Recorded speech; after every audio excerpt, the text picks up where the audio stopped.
Baik, Assalamualaikum warahmatullahi wabarakatuh. Perkenalkan, nama saya Muammar Afif dari Program Studi Teknologi Mekanisasi Pertanian, jurusan Pertanian dengan NIM 02 11 21 117. Di sini saya akan sedikit mereview atau mengulas kembali materi pada mata kuliah perancangan mesin yang diampu oleh Pak Oscar Haris STMT. Materi pertama yaitu tentang peran dan pengembangan Alsintan di Indonesia. Tentunya Alsintan ini memiliki definisi.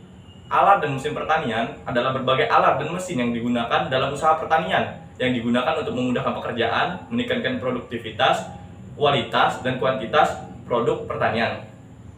Pada klasifikasinya, Alsintan terbagi menjadi dua, yaitu Alsintan prapanen dan Alsintan pasca panen. Yang dimana Alsintan prapanen adalah Alsintan yang digunakan pada awal proses budidaya hingga panen. Contohnya, ada Alsin pengolah tanah. Lalu ada alsin penyemprot pestisida, ada alsin penyiangan, dan ada banyak lagi. Sedangkan ada alsintan pasca panen, yaitu alsintan yang digunakan setelah proses dilakukannya panen. Contohnya alat penyortir, alat pengering, alat pengupas kulit, dan ada banyak lagi. Dan ada perbedaan alat dan mesin yang perlu kita ketahui, yaitu suatu benda yang digunakan pada proses budidaya akan tetapi masih konvensional, itu merupakan alat yang contohnya seperti arit untuk proses penyiangan dan ada cangkul untuk pengolahan tanah dan lain-lain. Sedangkan mesin adalah suatu rangkaian komponen yang dihubungkan untuk memudahkan pekerjaan pertanian yang dilakukan oleh manusia dengan bentuk dan mekanisme yang kompleks atau modern, seperti contohnya ada traktor, cross planter, dan lain-lain. Mengapa kita perlu Alsintan? Alsintan perlu diadakan di Indonesia karena mengingat turunnya minat anak muda untuk terjun langsung ke sawah, yang dimana pada saat ini petani didominasi oleh orang-orang tua. Dengan diadakannya Alsin dapat menghemat tenaga, waktu, dan meningkatkan produktivitas lahan pertanian. Tentunya juga kualitas dan kuantitas dari hasil pertanian di Indonesia. Lalu ada materi kedua, yaitu filosofi dan konsep dari perancangan mesin. Filosofi atau dari perancangan atau desain. Desain pada dasarnya adalah sebuah proses pengambilan keputusan. Tentunya kita saat dimanapun pasti menemui ada masalah. Tentunya kita akan mencari problem solvingnya atau sebuah solusi. Dengan kata lain, desain ini adalah dengan merumuskan rencana untuk memenuhi suatu yang tertentu dan kebutuhan untuk mencapai problem solving tersebut. Kemudian dalam kehidupan kita, tidak mungkin kita tidak menemui masalah.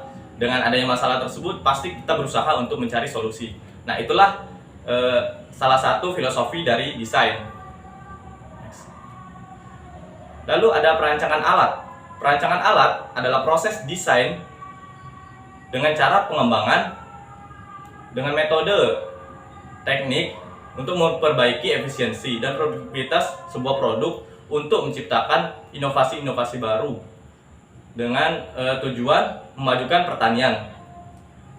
Dan ada tujuan lain dari perancangan alat, yaitu untuk meminimalisir biaya yang dikeluarkan dalam proses pekerjaan pembuatan alat dengan menjaga kualitas dan menambahkan produktivitas alat tersebut terhadap pertanian. Lalu perancangan alat ini berada di antara ide produk dan manufaktur produk, karena posisi perancangan alat menjadi sangat penting dan butuh penanganan khusus untuk mencapai tujuannya.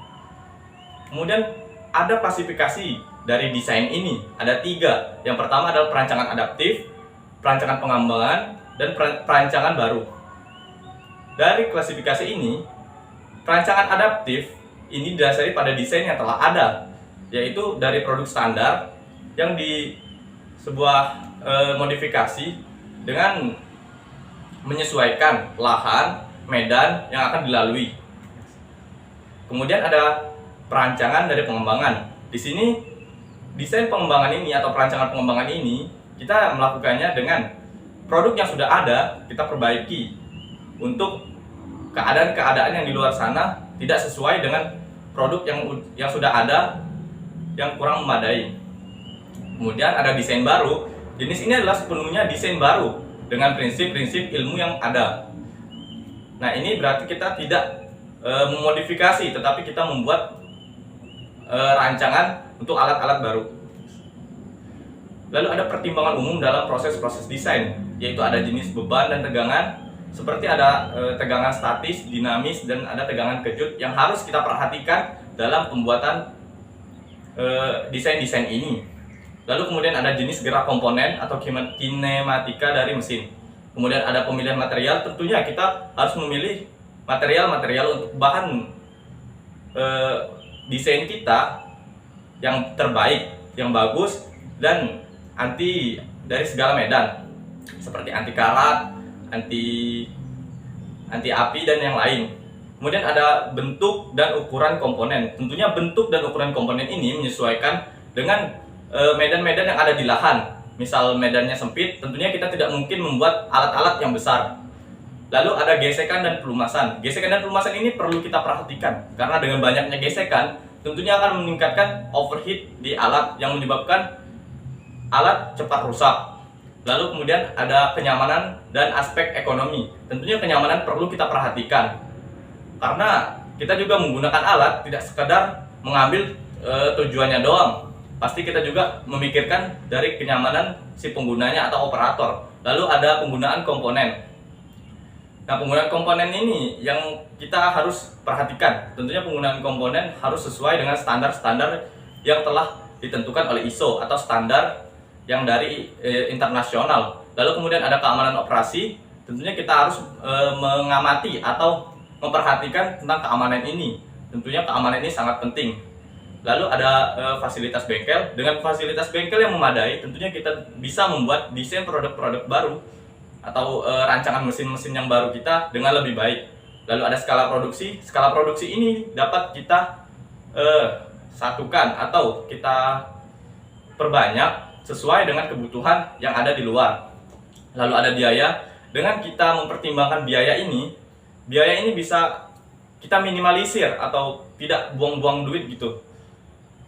Lalu kemudian ada assembling, yaitu penggabungan dari komponen-komponen yang telah ada dirancang khusus menjadi sebuah mesin. Mungkin itu saja yang bisa saya sampaikan. Saya akhiri. Wassalamualaikum warahmatullahi wabarakatuh.